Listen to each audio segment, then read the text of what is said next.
Мысалы сенде қанша уақыт керек болады? Болды, жақсы көремін осыған үйленем деген андай ма? Ассалаумағалейкум достар, қалдарыңыз қалай? Сөмкені жылышады Ассалаумағалейкум баршаларыңызға. Бүгінгі подкастта біз өткендегі осы көрген бірінші шығарған подкастымыздағы барлығыңыздарға қызықты болып жатқан Мұса ағаның соңғы 5 жыл алдын, яғни болып жатқан бір болайықтағы, яғни 2 жыл алдыңғы оқиғалары туралы мен интервью алайын деп тұрмын. Сіздердің көптен күткен сұрақтарыңызды қойып, бүгін ағаммен жақсы сұхбат өткіземіз, бұйыртса. Ал бастай берейік. Ассалаумағалейкум достар, қалдарыңыз қалай? Амансыздар ма?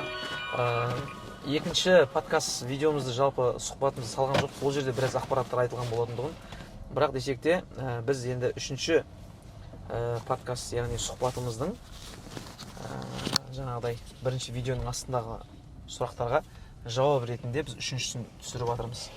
Енді барлық сұрақтар бұл жерде бірақ сұрақтар болып жатыр да, бір сұрақтың, бір тақырыптың айналасында болып жатыр.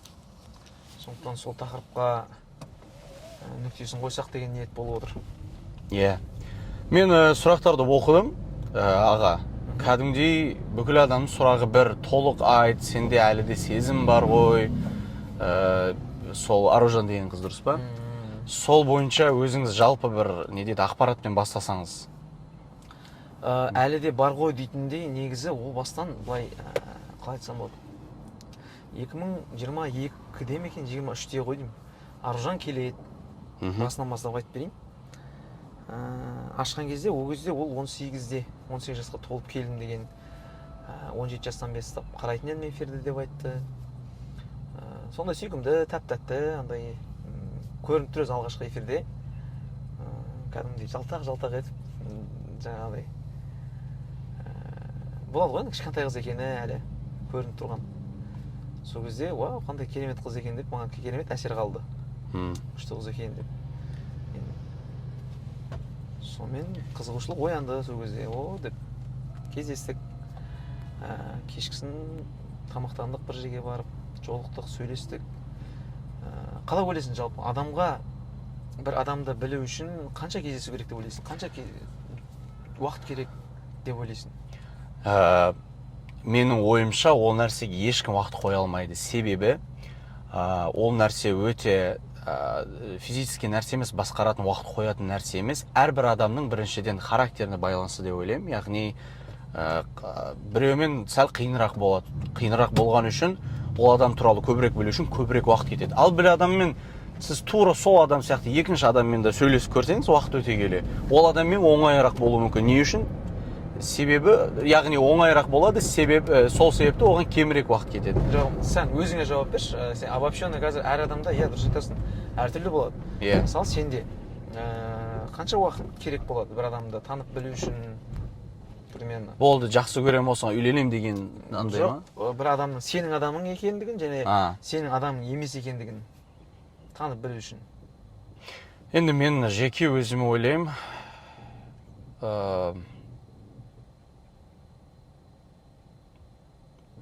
Бәлкім 1 жыл кемінде кететін шығар, 1 жыл сондай. 1 жыл? Сіздерге ше достар, мысалы, енді тұрмысқа шықтыңыз, бір кісілер үйленді. Қанша уақыт керек болды сіздерге танып білу үшін? Бір кісілер айтуы мүмкін, адамды ешқашан танып білмейсің өмірің соңына дейін, анау деген сияқты. Жоқ, бір әңгімелескен кезде общий интерестерің, жалпы немесе бір белгілі принциптарың ұқсас болуы мүмкін, немесе бір өздерің принциптарың болады ғой, мынау келеді, мынау келмейді деген сияқты. Сол сияқты соған адамға бір сөйлесу жете ма, немесе 2-3 сөйлесу жете ма, 2-3 кездесу деген сияқты. Дәл осы сұрақты эфирге барған кезде шақкерімдер қойған болатын, халық және де сол жерде қатысушылар барлығы сенікі деген тез екенде, анау мен енді сөйлескеннен кейін терең басын ашып, кәдімгідей жақсылап бір сөйлескеннен кейін ұғасың ғой, былай. Сол кезде біз жалпы Аружанмен солай сөйлестік, кездестік, білдік. Сол кезде ұққан болатын тұғым. Екеуміздің жолымыз екі бөлек сияқты. Аружан менің адам емес сияқты деп ойлаған болатын тұғым. Содан кейін таныстық тоқтатқанбыз.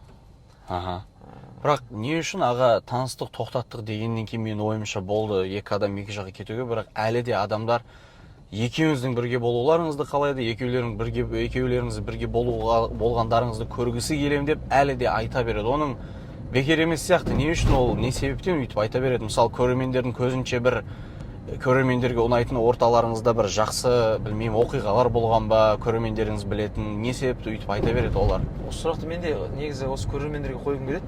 Не себепті сіздер қатты қоса бересіздер? Не үшін? Бізде онда жүрген жоқпыз, махаббат болған жоқ.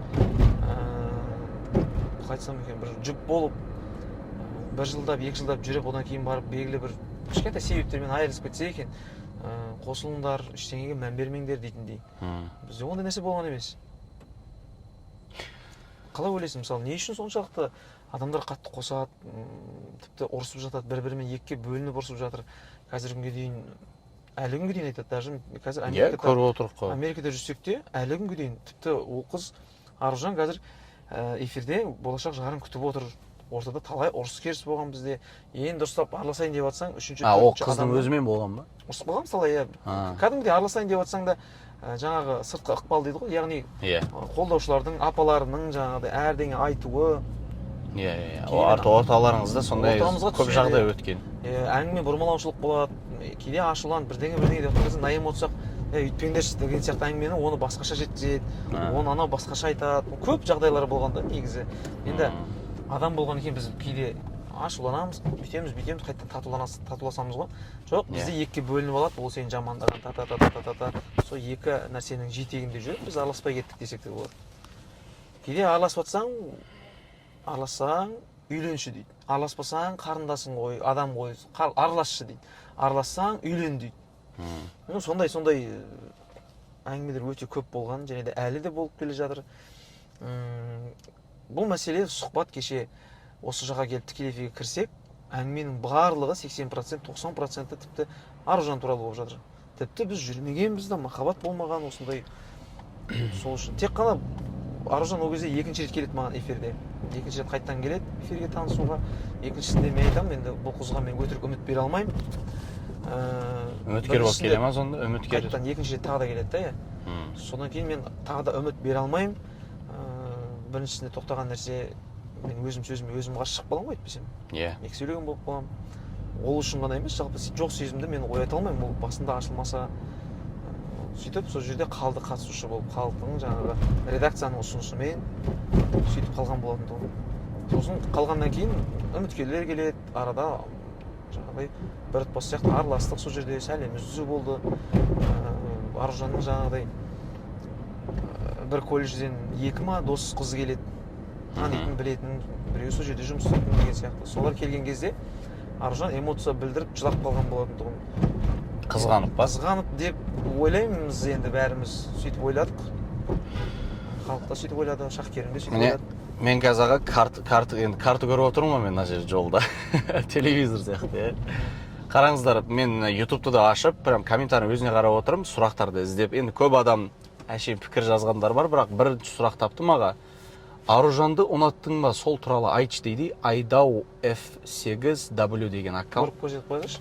Міне осы аккаунт, міне Аружанды Аружан ұнаттың ба, сол туралы айт дейді. Сол туралы айтсаңыз жалпы. Аружанды бір көрген кезде көзбен болады ғой, ол қандай керемет қыз. Біз енді жігіттер, қыздар, жалпы адамзат біз көзбен бірінші не қабылдаймыз ғой, жаңағыдай тартылыс ше. Бірінші впечатление дейді ғой. Машина болсын, қала болсын, адам болсын, көзбен, вау, қандай күшті деген сияқты. Вот сондай нәрсе болған ол қызға. Ол қандай керемет әдемі қыз келді деп. Басқа біреуде болды ма ондай? Басқа адамда, басқа қыздарда келген кезде, сіз барған кезде, көрген кезде сондай болды ма сізде? Дәл ондай сезім ба? Ондай сезім болған, Болған ба? Тағы да бір қызға болған, бірақ қазіргі таңда ол қыз тұрмыста, баласы бар. Оны айту шарт емес. Атын айтпай шарт емес деп ойлаймын. Сондай болған, одан кейін түсінгеннен кейін жалпы. Демек ұнаттыңыз ғой, демек. Ол қызды ұнаттыңыз ғой? Ұнатты деп сөйлесіп жүрген кезіңізде ма? Ол жоқ, сұрақтың мақсады ұнаттың ба деп тұр да. Демек сіз айтуыңыз керек. Онда сұрақ онда. Көзбен ұнату болып есептеле ма? Көзбен қалай ұнату? Бірінші көрген кезде вау дедің, сосын 2-3 кездесіп сөйлескеннен кейін ол сенің адам емес екенін түсіндің да, сұрақты даққан сәттіңіз, түсіндің да, одан кейін таныстық тоқтаттың болды. Мен ойымша, сұрақ туралы кетіп жатқаннан кейін, сұрақтың мақсады нені білгісі келіп тұр бұл адам. андай жақсы көрем бұл адамды дейсіз ғой мысалы. Сол адамға көңіл қою дейікші, сондай ма деп тұр. Сондай көңіл қойдыңыз ба ол қызға сіз? Жоқ. Демек ол сұраққа жауап жоқ, иә? Ол сұраққа жауап болды. Бірақ андай не дейді, симпатия или бір приятный қыз болып, сондай нәрсе болған болуы мүмкін демек, иә? Бірақ басында көрген ондай болған сізде, демек. Ондай болды, иә. Сұрақтың енді қысқа, дұрыс па? Қысқа жоқ деген жауап алдыңыз деп ойлаймын, сұрақты қойған адам. Яға жалпы тағы осы енді бұл сұрақтардың бәрінің мақсаты бір ғой. Ішіндеген айт, кешеде андай біз екінші интервьюлар жазған кезде сіз бұл туралы айтам деген сөздерді айтқан кезіңіз құлағымға шалынған кез болды. Потом бүгін де комментарийді оқысам, бағана бір-екі адам жазған екен. Дұрыс айту керек бәрін, іштеген шығар деген ба, сондай бір нәрселер айтқан. Жалпыға сіз қазіргі күнге дейін, сіздің бір сөзіңіз, андай сөзіңіз бар. Айтатындарым көп көрермендеріме дедіңіз ғой, сол сөзіңіз есіме қалып кетті. Мен қазіргі мүмкіншілікті пайдаланып, не айтқыңыз келіп жатыр? Мен ойымша барлығын айтсаңыз дұрыс деп ойлаймын осы нәрсе бойынша. Енді айтатыным көп деген әңгіме, бұл кешегі екінші эфирде біраз екі эфирде туралы айттым, жаңағы бір болайықпен қосылайық туралы. Сол нәрсенің бәрінігін айтқанда айтатыным көп деп айттым да. Эфир жайлы, эфирдің ішіндегі адамдар жайлы, тек қана бір қыз жайлы деген мақсат емес бұл жерде. Сондықтан Аружан туралы сұрақтар болса сұрасын, барлығын айтамыз, жауап береміз деп жатық. Бірақ мына жерде азғантай ғана болып тұр да, не? Сұрақ па? Сұрақтар азғантай болып тұр. Барлығы сол сұрақ, ұнатасың ба, жақсы көресің ба, баршы, әлі күнге дейін баршы дейді да. Қазір бар эфирге бар, қосылыңдар екеуіңдер дейді. Мен түсіне алмаймын мысалы. Саған мен айтам да, сенің өзіңе ұнамайтын адамды мен пиғат ете берсем, үшінші адам болып. Саған қалай ол? Айта берсем, саған қалай болады ол? Иә. Бірақ айтып жатыр, Аружан сізді мысалы қатты жақсы көрді, ол айта алды сізге. Тағы біреу айтады, шын несін білдірген сізге болған дейді ғой. Білесің ба, жалпы өз өмірімде ең қатты риза болған қыздардың бірі ол Аружан деп ойлаймын. Себебі кішкентай қыз 18 жасында өз махаббат шығар деп ойлаймын мен енді оныкі. Ол бірақ мен сөйлескен кезде біз Аружанмен шын былай наедине сөйлескен кезде мен жоқ, ол сен үшін жыламағам деп айтты енді маған ше. Ол мүмкін намыстанған шығар, мүмкін білмеймін ол нәрсесін. Бірақ мен ашып сұраймын ғой, ешкім жоқ. Қызбен ашық сөйлескен кезде сен үшін жыламағам, мен сені ұнатпағам деген сияқты қылып, сонда соған келтірді да. Бірақ енді жаңағы нәрсені көрсету, ол ойнату ма, ол сонда тағы да бір сұрақ келеді да. Ол халыққа сөйтіп ойнату ма? Мен ойым жаман нәрседен аулақ, бірақ риза болған жағым кішкентай қыздың сол кездегі бүкіл халыққа ішкі сезімден ашып айта алуы, эгосынан аттап өткендігі. Мен қазір түсініп жатырмын да ол нәрсені. Аружан сияқты қызды көрген жоқпын мен. Неге? Аружан сияқты қызды көрген жоқ. Иә, неге? Потому что қазір эгосынан ешкім аттап өте алмайды, ешкім. Яғни ол сізді қатты бүйтіп зацепить ете алғаны қазіргі жағдайда көп басқа қыздарға қарағанда ол эгосынан асып өтіп, ішіндегі сезімін білдіре алып, батылдығын көрсетті. Сол себепті сіз ойлайсыз, ол қыз сондай сізде жақсы впечатление қалдырды. Дұрыс па? Сол жағынан, иә. Сондай қорытынды жасасақ дұрыс, иә. Так. Мен оқып отырмын, көп адам ниетін білдіріп, тағы негізі андай шыны керек бір конкретный де сұрақ жоқ. Бірақ рас біз тұрып жатқаннан кейін мен ойымша сіз сол нәрсе бойынша мақсат өзіне нүктесін қойғыңыз келе ма, чтоб қаламайсыз ба адамдар айтуын, или адамдар түсініп алуын қалайсыз ба, что болды, ол қыз туралы айта бермей, болды, түсіндік, болды, енді айта береміз деген пікірді алып келгіңіз келе ма, көрермендеріңізге қалай жалпы? Иә, бұл нәрсені мен осы күнге дейін де айтқан болатындығым. Мысалы, басқа бір қызбен таныстық, немесе басқа қыз қасында бір видео түсіріп жатса да, тіпті Аружанмен салыстырып жаңағыдай ол қызға негативно айтып жатады да, ол қыздың көңілі бар, ол адамның мен қасында табылғаннан кейін менің де көңілім бар да. Мен қасымдағы адамды салыстырып, біреудің дәрежесімен біреумен салыстырып қойған, ол маған да ауыр тиеді, ол адамға да ауыр тиеді. Сондықтан сәл адамның көңіліне қарап, сөзді дұрыс айта білсе екен деп сұраймын ше. Неге? Себебі дұрыс па? Микрофон дұрыс салып жатырмын, что-то қисап кетті. Себебі жаңағыдай салыстыру дұрыс емес деп ойлаймын. Сізге ұнайтын адам басқа біреуге сізге екінші адам ұнамайтын болса, бір адамға ұнамайтын болса, сол адамды қолдаңыз, сол адамды не қылыңыз. Екінші адамның жаққа барып оны негатив жазып, анамен анау жарасасың, жараспайсың, мынау дұрыс еді, мына таңдауың дұрыс деп, бұрыс екен нәрсені бұны бір Алла біледі. Сондықтан тағдырларыңды андай қылыңдар, андай боласыңдар деп айтпаса екен деп сұраймын халықтан. Қараңыз аға, мысалы комментарийін оқып отырмын, кемінде 3 адамнан көрдім, енді мен онша қазір за рулем ғой. Андай аттарын ату шарт емес. Короче, айтып жатыр, ашығын айтатын уақыт келді, ашығын айт, шындықты айт. Ашық, шындық, сондай сөздер айтқанда, ондай сұрақ қоятындай, көрермендеріңіз білетіндей, сіздерде білмеймін бір нәрсе болған ба, қалай, не үшін ондай ашығын айт, андай ашылмаған ақиқат бәрібір айтатын уақыт келді дейтіндей, не үшін ондай нәрсе айтып жатыр ол көрермендер? Не нәрсені айтып жатыр? Сол нәрсені мен сіздерге сұрақ қылып қояқшы, екеуміз сұрақ қылып қояқшы. Келесі мына екінші подкасттың немесе осы үшінші подкасттың астына осы сұраққа сіздер бірінші жауап беріңіздерші. Сіздер нақты сұрақ мынандайға байланысты осындай нәрселер болды, соған байланысты біз осы сұрақты қойдық және осыған ашық жауап берсең деп сұрақ қойыңыздаршы, потому что ашығын айт дегеннен мен сіздердің сұрақтарыңызды түсініп отқан жоқпын. Нені ашып айтамын? Қазіргі айтып отқан сұхбаттың өзі, мысалы айтылып отқан тарихтың барлығы ол ашық, айқын, ешқандай өтіріксіз. Ешқандай өтіріксіз. Яғни сізге де ол сұрақ не екені белгісіз, демек. Түсініксіз нәрсе. Нені ашып айтуым керек, сонда нені ашып айтуым керек? Қалай болды, қалай келді, қалай таныстық? Бүкіл нәрсені ашып айтып беріп жатырмын. Одан артық не керек? Енді мен ойлаймын, жалпы халықтың көкейіндегі сұраққа екі жақтан да былай жауап беру үшін мүмкін Аружанмен былай онлайн сұхбат жасағанымыз дұрыс болар ма екен? Келесі ол сұхбаттың мақсаты не болады? Сонда сұхбаттан кейін болды. Мысалы, адамдардың өзінше нүкте қою ма, қалай ол нәрсе мақсаты? Ол сұхбаттың мақсаты былай да, Аружанның кейбір кездегі бүйтіп айтты ғой деп, Аружан атынан жауап беретіндер бар да. Сөйтіп та осы сұхбатты көріп алып Аружанға барып, Мұса эфирде бүйтіп айтты ғой деген сияқты осындай әңгіме көп болды ше. Сондықтан Аружан отырса, халық сұрақтарын қойып отырса, және де мен сұрақтар тікелей отырып, көзбе-көз қарап, Аружан осындай болды ма, мен саған бір үміт бердім ба, және де халық подтвердить дейді ғой андай, растау керек та сөзіңізді, сондай. Мен саған үміт бердім ба, халықтың уйыстып айтатындай, немесе уйыстып даттайтындай, мен сені бір алдадым ба, көңіліңе қаяу салдым ба, сезіміңді бір жаралап кеттім ба, осы сұрақтарға нақты жауап алған дұрыс деп ойлаймын. Әйтпесем эфирде отқан кезде негізі бауырым, жаңағыдай қыздардың көз жасына қалып, мен бір содан кайф алатын адам сияқты қылып сондай қылып шығарған кездер болған, балықшы, жаңағыдай оңбаған деген сияқты, бабник деген сияқты қылып, әдейі сол қыздардың сезімін жарылап кетіп, одан кейін типа ойнап жүретін сияқты болып ше. Бірақ ондай ештеңе болған емес.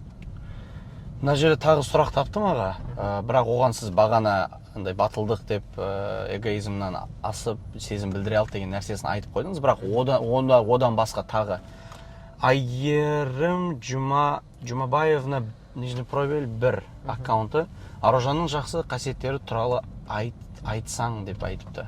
Одан бөлек та қандай қасиеттері айтып өтсеңіз? Аружан негізі енді басқаларға білмеймін қалай екен, маған қатты ұзақ ренжи алмайды бұл. Және де менің кез келген қалжыңымды менің мінезімді көтере алады. Кейбірде көтере алмайтын шығар мүмкін, бірақ уже біледі да адамды, жаңағыдай жарты ойынан түсініп қоятын. Вот сол жақсы, өте керемет. Негізі қыздарда болған дұрыс. Бүкіл қыздарда сонда күйеуіңнің не қалап тұрғанын, немесе жігітіңнің не қалап тұрғандығын біліп түсініп тұрсаң, ұғып тұрсаң, ол бақытты отбасы болатын сияқты. Күшті. Сондай қасиеттері бар. Және де тамақты жақсы істейді. Ойбай. Бешбармақты өлтіретін болған әйтеуір бір-екі қонақ болып жаңағыдай үйінде неғаған кезде бешбармақтар ұнаған болады. Тамақ бөлек нәрсе ғой енді. Сықтығы да бар енді. Бөлек нәрсе ғой тамақ деген. Елді сағынасың, елдің бешбармағын сағынған екен өзіміздің сағынған. Біз қазір тамақтан шықтық. Еще тамақ туралы сөйлесіп жатырмыз. Бір-екі сағаттан кейін баратын шығармыз тамақ ішуге. Ол ойлаңыздаршы сіздер енді өз еліңдің сонша уақыт сіңген әдет, ғұрпы, тамағы, бүкіл нәрсе бойыңа қалыптасқан нәрсе басқа елде қайттан заңып адаптация жаңағы жиналу сияқты. Қадірі білінеді. Ойбай 15 есе білінеді қадір деген. Тем более Америкада, енді қысқа информация, Америкада тамақ жағынан кішігірім білесіз ғой, өзіңіз байқап отырсыз ғой, міне қанша айдан бері жүрсіз, тамақ қиынырақ нәрсе да бұл жер, андай жақсы, пайдалы, иммунитетпен нағыз нәрселерді табу қиын жалпы. Иә, дұрыс. Иә, жақсы қасиеттер сол, және де жаңағыдай қатты кекшіл емес деп ойлаймын негізі ол қызды. Кекшіл емес. Қатты кекшіл емес сияқты, тез кешіріп, тез ренжіп, тез кешіретін сияқты. Тағы қандай қасиеттер бар? Тек шындықты айтшы дейді. Тағы сондай. Жоқ, маған не көрініп жатыр? Енді мен андай аға, не дейді, сценарий жазамын ғой, білесіз ғой, фильм түсіремін мысалы. Андай нәрсе көрініп жатыр да, сол жақтан представить етіп жатырмын. Барлық адам бірдеңкені біледі да, бүкіл көрермендеріңіз бір шындықты біледі да, андай бір жақта.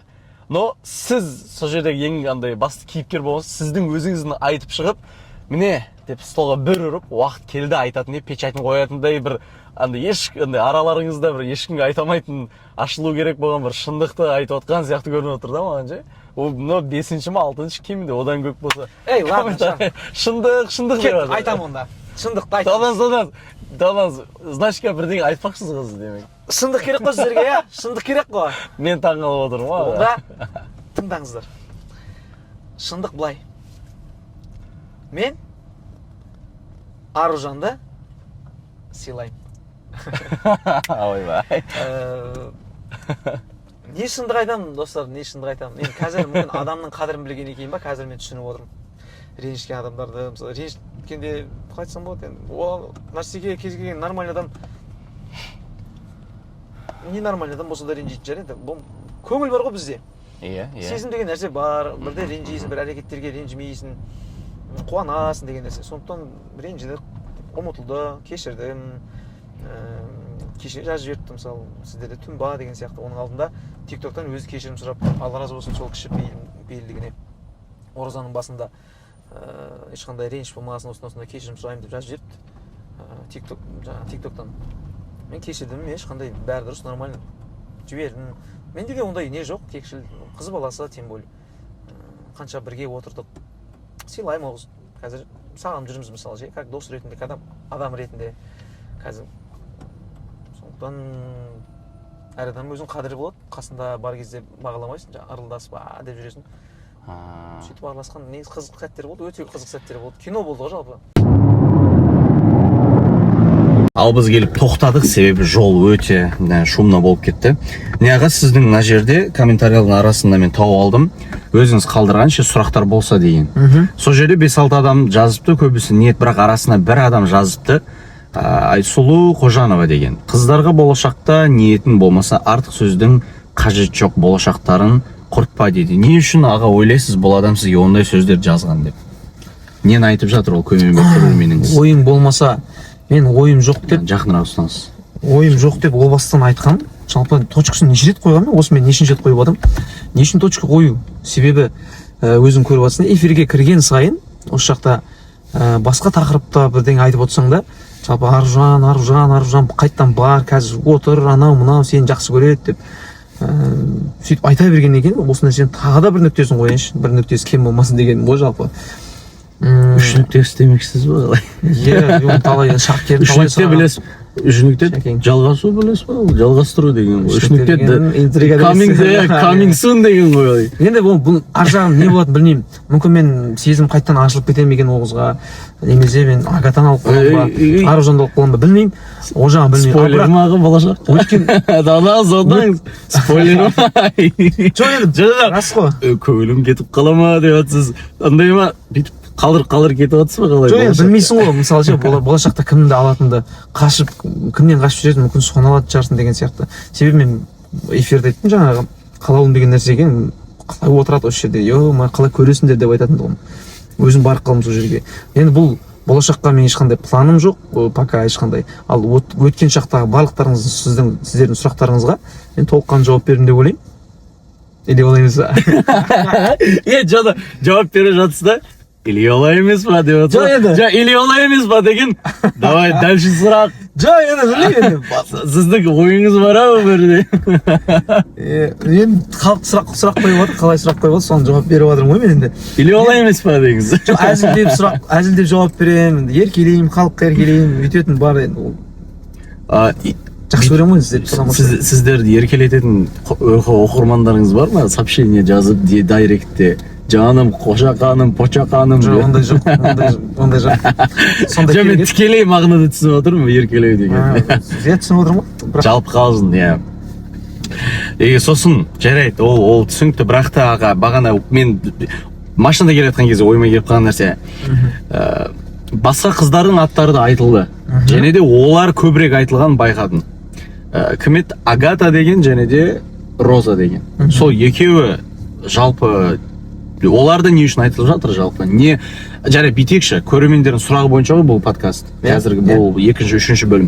Айтыңызшы, солар туралы не білуі керек, соны айтыңызшы. Не үшін олар әлі оларды да айтып жатыр? Не үшін салыстырып жатыр? Ана қыз андай, ана қызмен жарасасын, мен жарасасын деп дебат өткізіп отыр, түсінбей отырмын мен. Соны айтқанда не айтып отырсыздар енді? Мен сізден сұрасам, сіз оларға менен сұраса обратно. Жоқ, енді ответті беретін мен ғой, бірақ не үшін сұрап жатсыздар енді салыстырғанда білмеймін, бірақ үшеуінің де орны болды. Жалпы мен қандай қызбен таныссам да олардың жүрегінен орын алдым десең ба? Кешіріңіз. Ойбай. Жоқ, енді қалай айтсам болады? Олар менің өмірімде орын алды. Әрине менің өз өміріме кіргізгеннен кейін, танысып көргеннен кейін ол орын алады. Мысалы сенің өміріңде айтсам болады, бір досыңның бір белгілі орны бар ғой, дұрыс па? Определенно бір уақыт араласқаннан кейін бірдеңе ортада бір достық болғаннан кейін ол орын болады. Өміріңізде араласам деп араласатын адамыңызда. Сондықтан Агатамен ондай қатты бізде ондай көп не болған жоқ. Солардың ішіндегі ең көп приключениялер деп айтайықшы, бізде Аружанмен болды негізі. Жаңағы ұрыс, трагедия, драма болса да, оны жаңағы монтаж жасап, индийский кино қылып, соны бізге жаңағыдай махаббат сияқты көрсетіп қояды да. Одан кейін оны мен Шахруханның киносын жақсы көремін ғой. Халық соны монтаждап жаңағыдай көп жаңағы сценкалар Аружан екеуміздің именно сол кинодағы неге ұқсатып қойған. Оны көріп, мен сырттай көріп, мына екеуі қалай күш жасаған деп. Кім бұл? Мен екен ғой. Сөйтіп қалған кездер болған. Сол кезде халықтың көзімен түсінесің да. Сіз халық көріп отырып, ана видео, ана екеуі жарасады деп қаласың. Сол кезде мен сіздерді түсіндім. Сіздер де мені түсінсеңіздерші енді, жалпы жауап бердім. Сіз өзіңіз айтып жатсыз да, бірақ андай қалай айтсам болады. Айтып жатсыз да, айтқыңыз келіп жатыр ғой, ананы айта беріңіз онда. Енді видео өшіріп қойып, маған айтып беріңіз деп. Жоқ, енді рас қой, рас та. Жоқ, негізі әзіл-әзілмен, бірақ үш қыздың атын айтты жаңағы. Сөйтіп оның ішінде енді Розаның несі бөлек, Аружан'дікі бөлек, Агатанікі бөлек, Әйгерімдікі бөлек болды. Бөлек болды? Негізі андай да, бұл жерде сұхбат алып жатсың сен қазір, сұхбат алып жатқан адам. Миссияны орындап жатыр. Сен негізі нені о бастан бір халық бар ғой, мысалы, менің келгеннен бастап, ол бастан бастап до конца отырған историяның бәрін білетін адам сұхбат алған кезде, ол кезде вообще огонь не сұхбат болушы еді. Неге дейсің ба? Себебі олар білетті көргенде қандай сұрақ, қай жерде кіммен салыстыру керек екенін бәрін білетті.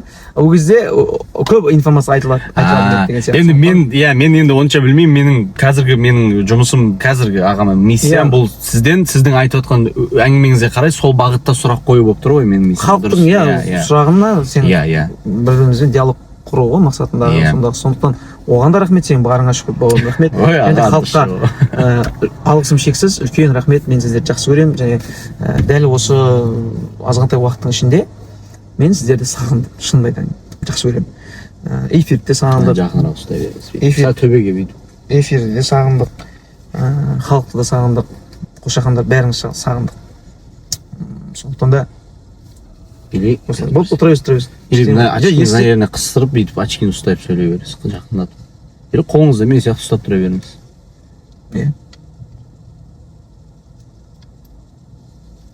Болды. Вот осылай достар. Төбеге бүйтіңіз. Үстіне микрофон. Жарайды. Так, жалпы сол, олар туралы айттық. Тағы қазір Жалпы тағы аға сізге тағы бірдеңе. Осы сөйлесіп жатқан тақырып бойынша айтылуы керек болған сұрақтардың арасында көрермендеріңіз осы сұрақты қойса екен деген және де сол жауапты білсе екен деген ішіңізде қалып кеткен айтылуы керек болған сөздер бар болса, соны айтсаңыз. Көрермендеріңіз ол сұрақты бірақ қоймаған. Бірақ сіз сол сұрақты қойса еді деп қалаған. Сондай бар ма? Маған кеше бір жақын апаларымыздың бірі жазып жіберді. Осы сұхбаттан кейін, осы үшінші сұхбаттан кейін біраз нәрсе өзгереді деген үміттеміз деп сондай үлкен қолдаушылардың Қай жақ өзгереді түсінбедім. өтінішін жіберіпті да. Содан кейін ол кісілердің менен не үміттеніп жатқандығы маған қараңғы, белгісіз. Бірақ сұрақтарыңызға мен жауап бердім деп ойлаймын. Сонда тағы да сіздердің үміттеніп отқан бір жұмбақ сұрақтарыңыз бар ма? Жоқ әлде мен түсіне алмадым ба сіздерді? Или сіздер мені әлі түсіне алмай жүрсіздер ма? Сондай сияқты арада бір түсініспеушіліктер бар сияқты жалпы. Оқырмандармен тікелей. Қолдаушылармен деймін да жалпы. Маған сондай әңгіме жазып жіберіпті да. Осы үшінші сұхбаттан кейін Неден үміттеніп жатыр түсінбедім. Не өзгереді? Сұрамадыңыз ба сообщениеде? Не айтып жатсыз апа деп? енді ол маған жұмбақ қылып айтып тұр. Ашып айтып тұрған жоқ. Оқыдыңыз ғой. Жоқ, жаздым ғой енді мен үшінші сұхбаттан кейін біз үміттеміз, көп нәрсе өзгеретін шығар деген сияқты. Содан кейін маған да қызық болып тұр да бұл нәрсе. Сіздер нені күтіп жүрсіздер? Үшінші сұхбатта не айтылу керек болды? Және де концертте де екіге бөлініп кетті деді да жалпы оқырмандар. Сол концерт біткеннен кейін біз сөз салады деп күттік. Мен үміт беріп жүрген жоқпын, сөз салып жүрген жоқпын, жақсы көріп біз жүріп жүрген жоқпыз. Жұп емеспіз да, концертте бір сөз салатындай, немесе бір үйленуге ұсыныс жасайтындай. Сондықтан сіздер түсіну маған өте қиын болып баратыр бара-бара. Біз алшақтаған сайын сіздер қосуға, жақындатуға тырысып жатсыздар да, ол қалай ол? How is that, bro? How is that possible десеңізші? Құрметті достар, егер де осы сұхбаттан біраз нәрсе толық жауаптарыңызды алсаңыздар, онда біз қуанышты боламыз. Және де ал енді осы сұрақтың ішінен, жауаптардың ішінен тағы да сұрақтар пайда болса, онда астына комментарий қылып жазып қалдырыңыздар. Ойлаймын, ешкімді ренжіткен жоқпын деп ойлаймын, және де барлықтарыңызға ренжітпей жауаптарыңызды бердік деп ойлаймыз. Алдағы уақытта сұхбатымыз жалғасатын болады, және де кіммен қандай сұхбат, қандай тақырыптар болатынын сіздермен бөлісетін боламыз. Қосып кетемін, бізде жалпы подкасттың бір-екі пландары, бұдан бөлек әлбетте Америка туралы, кинофильм индустрия туралы, салыстыру, Америкадағы өмір туралы бұндай нәрселер бойынша сұрақтарыңызды комментария қалдырып кетсеңіздер, және де біз келесі подкасттарға қазірден бастап сұрақтарыңызға қарай дайындала беретін едік. Өтініш достар, қалдырыңыздар, сіздерге не қызық жалпы. Қазіргі әңгімеден бөлек десеңізде толып кетеді десеңізші қазір. Ол комментарияда да. Ал көріскенше аман сау болыңыздар. Монтажға қоямын ғой бұл жерде. Жақсы достар, сіздермен мен Розимұрат және де Мұса Бауыржанұлы. Көріскенше.